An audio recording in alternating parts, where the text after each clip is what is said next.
How did you get over suicidal thoughts? Serious?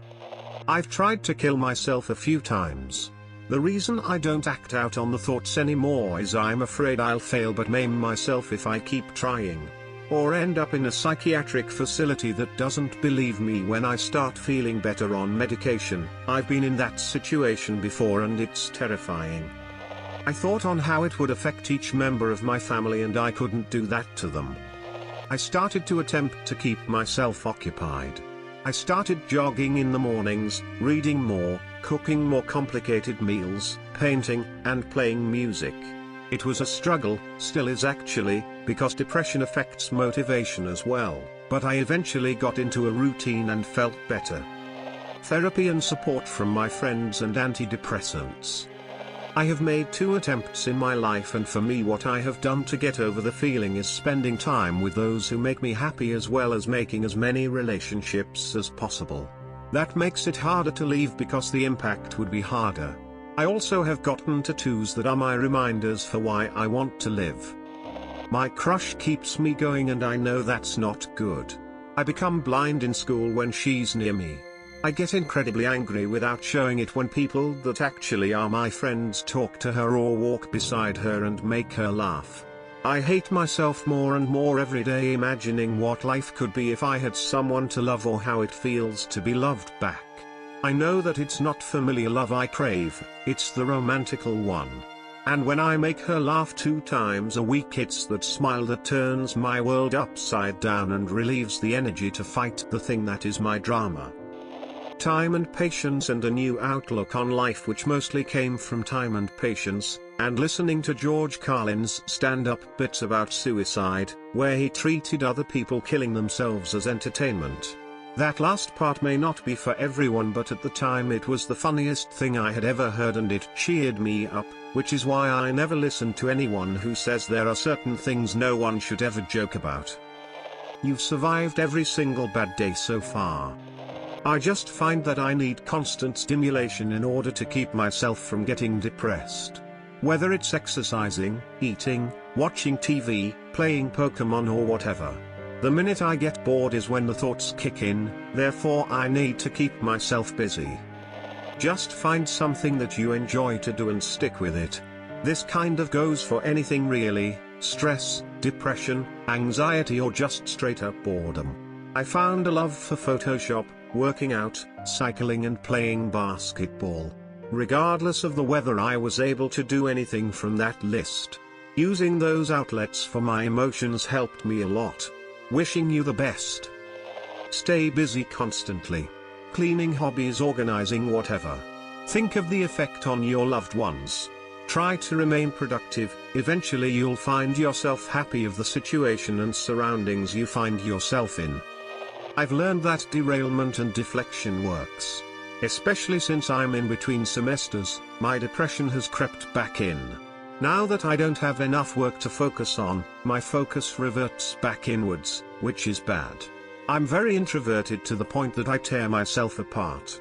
What I do is, when I feel myself thinking about myself, I immediately do something or think of doing something and do it. Movie, music, video games, videos, books, anything. I've read that depression is like traveling down the same path to the point that it's like a well-worn trail in the woods. Well-worn trails just guide you to them by default, so you have to force yourself off into a different or new path. Honestly, I force myself to go to bed, so I can wake up and start new the next day. I think you either just learn to manage the thoughts over time, sometimes with professional help, or you don't. After my wife died 6 years ago, I had constant suicidal thoughts.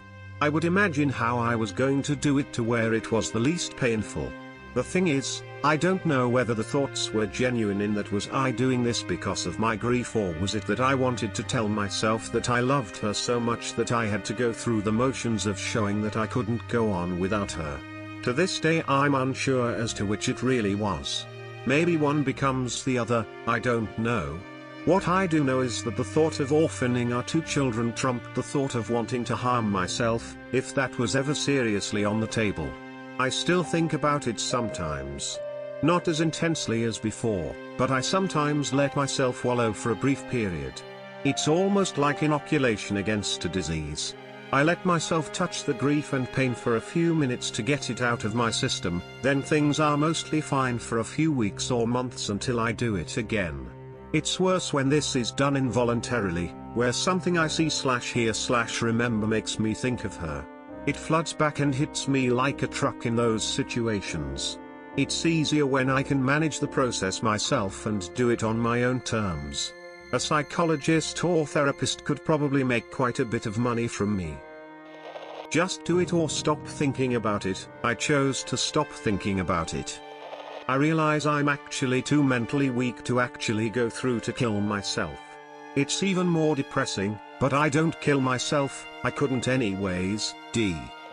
I got into the habit, if I was thinking that way, of saying, I'll die on Friday, then. Never made plans, never let myself think about how or why, just said that to myself. Whenever I felt like I was suicidal, I was actually just tired. Over my die on Friday years, I learned that. So now I take the thoughts as a sign that I'm tired and I try to arrange some rest for myself. I don't need to die, I just need to stay in bed for about 15 to 18 hours. I keep getting the feeling is not time yet, plus I'm not supposed to kill myself. So the thought of leaving behind a big mess will not sit well with my conscience. I removed myself from the situation that was making me miserable. I was a Mormon missionary serving in Argentina and I was horribly depressed. The brutal workload, bad companions, incredibly strict rules and lack of family made me truly miserable. The thing you have to understand about Mormon culture is that all men are basically required to serve a mission, and there is a strong taboo against men who either don't go, or don't finish. To the point where some families practically disown children who return home early, and many Mormon girls will not even give the time of day to a guy who didn't finish a mission. In that environment, when you are truly miserable, suicide starts looking like a very attractive way out. I was constantly miserable and basically suicidal. I decided this was bad and so I worked up the courage to go home despite the backlash. Thankfully my family was very accepting, but I left that mission. I removed myself from the situation that was making me. I did not want my doubters and enemies to get the last laugh. I told myself I do not have permission to kill myself until I can accomplish something notable. Not that accomplishing something will solve my problems, but at least keep my head above water. I've been suicidal since I was 13, chronic suicidality. It got to the point where I couldn't go to school, work out, even leave my bed for anything other than bodily functions and the occasional shower. I was raised by anti-vax, anti-medicine parents, and finally my husband was ready to divorce me and I said I'm going to try to get medicated as a last resort. If it doesn't work I'm just going to end it, but let's just try it. It ended up helping enormously. It took a while for them to get the right dosages of the right medications, but it actually worked, and 10 years after dropping out of college, 1.5 years after starting meds, I'm going to school and getting along very well. Medicine can help. Therapy on the other hand did next to nothing for me. Career path idea for you: help others in this situation. I have never felt suicidal but have had 3 close friends and family members in the past 5 years take their lives because they felt alone and out of options. Take your strength you have and please help others. The world will be a better place because of you one day. My sister-in-law is a paranoid schizophrenic with hallucinations and suicidal thoughts, and what she does to get over them is she colors. She will work for hours and hours to get a picture in a coloring book just right until the thoughts have subsided. She saves them too. Every time we go to see her, my wife brings her a few more coloring books, knowing that they are her savior. Venlafaxine 150 milligrams. Take it every morning. It feels like I smoked a big blunt of sativa, and no one can be depressed after that. I read something on Reddit from another user that made me suspect my depression was from undiagnosed ADHD. Got on the right medication and I'm right as rain. Every time I quit smoking weed after prolonged heavy usage I feel so hopeless and want to die. People say there are no withdrawals for weed. While that may be true for someone, stop in r/leaves will show you that is not the case for everyone. After holding a knife to my wrist, I decided not to go through with it. I just white-knuckled it until I could get into therapy. Why did I put the knife down? I really am not sure. I felt so emotionless at the time and was just tired of the day after day grind. It felt so hopeless. I remember thinking that this couldn't be a cry for help, because I hate attention, so, if I was going to cut I would have to make sure that it was for real. I guess I couldn't commit 100% to killing myself, so I decided not to. After that I had the pills and the therapy. Long and hard road, which I knew before I went in. The pills and the therapy didn't cure me, I had to work to get somewhere safe in my head. The way I look at it, the pills helped me be sane, the therapy gave me a platform to work through things. I needed those things to help establish means to deal with my stuff on my own. I still have depression, but I deal with it now and have not felt suicidal in a long time. Looks like others are like me, too, but I have to just grasp onto the seemingly trivial things that makes me happy. Whether it's the next anime episode, next cool movie, next fun game, next girl I meet on the street. Things I appreciate, like a nice sunrise and a cool weather.